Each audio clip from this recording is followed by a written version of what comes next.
Welcome to ForexTV.com. It's Friday, November 30th. I'm Remy Hoki for New York Forex Market Buzz.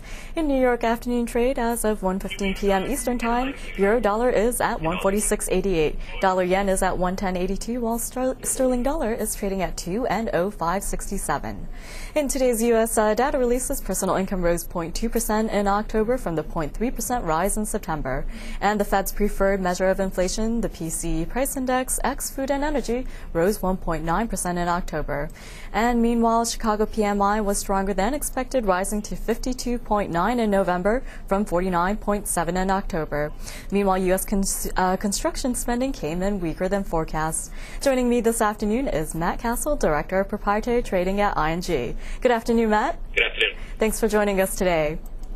Well, in today's session, we're seeing the dollar strengthen following yesterday's corrective gains for the against the euro and sterling. And meanwhile, Bernanke's comments overnight signaled openness to rate cuts on December 11th, with emphasis on upcoming U.S. data. So, Matt, with the rise in risk appetite in the session, will we be fairly range-bound heading into the close? Actually, I don't think we're going to be range-bound. I think the dollar is really on an upswing here. And, there was a very significant break in gold today, as well as the dollar index. And these have been really, really very firm, momentum-driven and very strong trends. And they've pretty much broken today. So I'm not so sure we're going to see things rangy. I think we're going to see a little bit more dollar strength across the board. Okay, well, if we can look at the levels for the major pairs, euro-dollar is holding below 147, while dollar-yen is at the 110.80 level. So for euro-dollar, dollar-yen, and sterling-dollar, what ranges do you expect to see for these pairs? I think we're going to see, over the course of the next 30 days, I think we can see euros down to 143, 144. I think the next significant level to be looking for is another full 100 points lower in the euro dollar at 147.80. As far as dollar yen is concerned, there's going to be some resistance on the top side, closer to 112, 111 and a half. This is all going to be because of various equity weakness. Today, Morgan Stanley, it looks like there's going to be a third quarter write-down of just shy of $6 billion, which is quite a bit more than the market had anticipated. So the Dow has been selling off on that.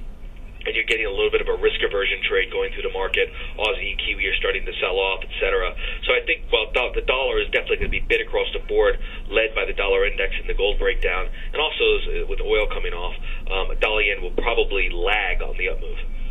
Okay, well, as you mentioned, the greenback has been seeing strength, and we're seeing selling on both Aussie and Kiwi, and also fixing demand for dollars have pushed up the U.S. currency against the Canadian dollar. So for the so-called commodity currencies, if you could briefly give us your forecast. Sure. The fixing interest today was really significant. It was month end, and as we get to this time of the year, one of the real common aspects of the global foreign exchange market is that a lot of the traders at various banks really kind of back off in their speculative position taking.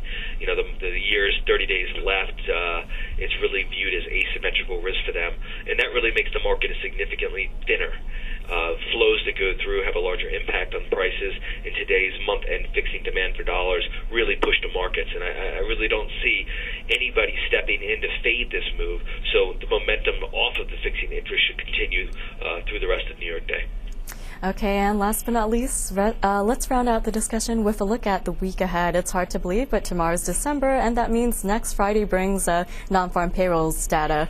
The week ahead is also full of rate announcements from central banks, including the BOC, BoE, and ECB. So, Matt, how should Forex traders price in next week's onslaught of event risk? Well, as far as the ECB is concerned, I think they're really going to be patient. They're going to wait for the Fed to lead. I think that they're very aware of interest rate differentials. I think that they have been speaking very, very hawkishly for the last couple of months.